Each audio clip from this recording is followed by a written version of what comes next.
Alejandro, co-founders of the Light of Beratsana translation group, read an early version of my manuscript and gave me lots of crucial feedback, corrections, and encouragement. Tuku Anam Tupten Rinpoche, from whom I've been fortunate enough to receive teachings, read and gave me helpful comments and great encouragement on my nearly finished manuscript.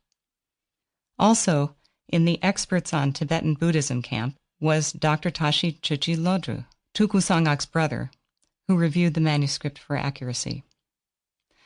I feel this acknowledgement must include and highlight the masters of the Namchak lineage, our particular branch of the larger Nyingmapa lineage, beginning with Nup Sanjay Yeshe, who hid the teachings, then Tsasum Lingpa, who later revealed those teachings, continuing in an unbroken thread of wisdom, down to the present lineage holder, Tuku Sangak Rinpoche, to whom this book is dedicated. The most recent revealer of the teachings of our lineage was Peja Lingpa, who passed them directly to Tuku Sangak Rinpoche. Without them, I would not have received the gems that I talk about in this book. A lineage of teachings that is revealed and passed down in this way is referred to as a treasure, and that's actually an understatement. I wouldn't want to receive all that Rinpoche and those who came before have offered me and not transmit what I can. Whenever I felt my lack of readiness too keenly, I also had this thought. If I had come upon this book when I was much younger, I know that I would have been delighted to use it as a beginning. If this book turns out to be of benefit to you, then my purpose for writing it will have been fulfilled. The Dalai Lama. Foreword. As our world becomes ever more connected, the world's great spiritual traditions are able to get to know each other better. This provides their followers opportunities to learn from one another and develop a deeper appreciation and respect for each other's teachings, traditions, and practices.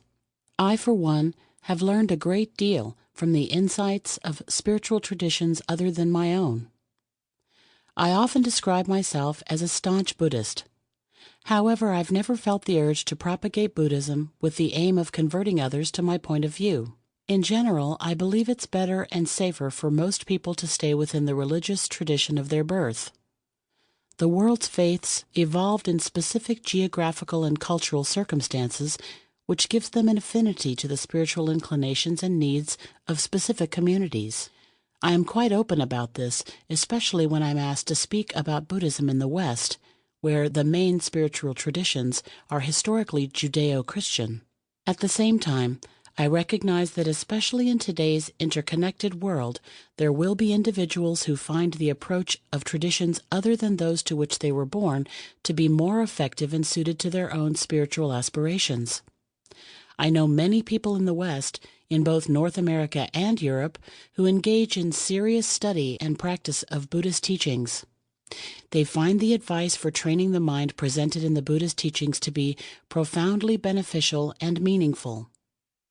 Some such Western Buddhists have been steadfast in their commitment to the Buddhist practice for several decades, demonstrating a deep dedication.